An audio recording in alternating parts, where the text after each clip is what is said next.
பேரன்பு வணக்கம்.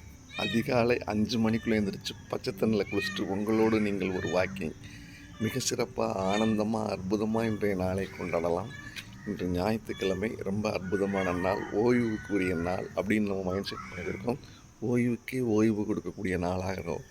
நம்ம ஜாலியாக இருக்கிறது, மகிழ்ச்சியாக இருக்கிறது, கொண்டாட்டமாக இருக்கிறது, இதுவே நம்முடைய ஹேபிட்டாக வச்சுக்கிடுவோம், நம்முடைய பழக்க வழக்கமாக வச்சுக்கிடுவோம். சோம்பலை தள்ளி போடணும். என்ன பண்ணணும்? நம்முடைய மைண்ட் செட்டை மாற்றணும். 21 டே சேலஞ்ச், 21 நாள் ஒரு விஷயம் தொடர்ந்து பண்ணிட்டோம்னா அந்த விஷயம் நம்மளை தொற்றிக்கொள்ளும். பார்க்குறேன் இன்றைக்கி பெரும்பாலும் ஞாயிற்றுக்கிழமை எல்லாருமே நல்லா தூங்கணும் அப்படிங்கிற ஒரு மனநிலை தான் இருக்கும். அது ஒரு மனநிலை மட்டுமே. நமக்குள்ள ஒரு எண்ணம், நம்ம என்ன பண்ணணும் அப்படிங்கிறத ஒரு எண்ணமாக வளர்த்துக்கிட்டோம்னா அது நம்மளை மிகச்சிறப்பாக எழுப்பிவிடும்.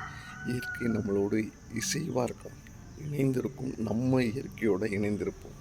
இன்றைய ஞாயிற்றுக்கிழமையை நம்ம எல்லோரும் கொண்டாடுவோம், மகிழ்வாக இருப்போம். ஞாயிற்றுக்கிழமை இன்னும் கொஞ்ச நேரத்தில் ஞாயிறு, சூரியன் வந்துடும். ஞாயிறன்றே ஞாயிறு போட்டுடலாம். ஞாயிறு போட்டுறதும் அப்படின்வாங்க. அதனால் இந்த ஞாயிறை சூரிய உதயத்தை பார்க்குறதுக்கு எல்லாருமே ரெடியாக இருக்கும். தினந்தோறும் சூரிய உதயம், சூரிய அஸ்தமனத்தை பாருங்கள்.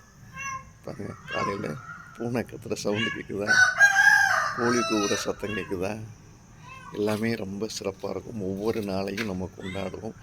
அழகாக அற்புதமாக அப்படி குளிச்சுட்டு ஜம்முண்டு அப்படி ஒரு காலையில் பார்த்தோன்னே ஒரு விஸ்வரூப தரிசனம் அப்படின்வாங்க கோயிலில். நம்மளை நாமளே தரிசிங்க, நம்மளை என்ஜாய் பண்ணி, நம்மளை கொண்டாடுங்க, நமக்கு நம்மளே அபிஷேகம் பண்ணுங்கள். உள்ளம் பெருங்கோயில், ஊனுடம்பு ஆலயம். நம்மளை போற்றி மகிழ்வோம். நம்மளை போற்றினாலே இந்த உலகத்தை போட்டுற மாதிரி தான். நன்றி. வாழ்க வளமுடன்.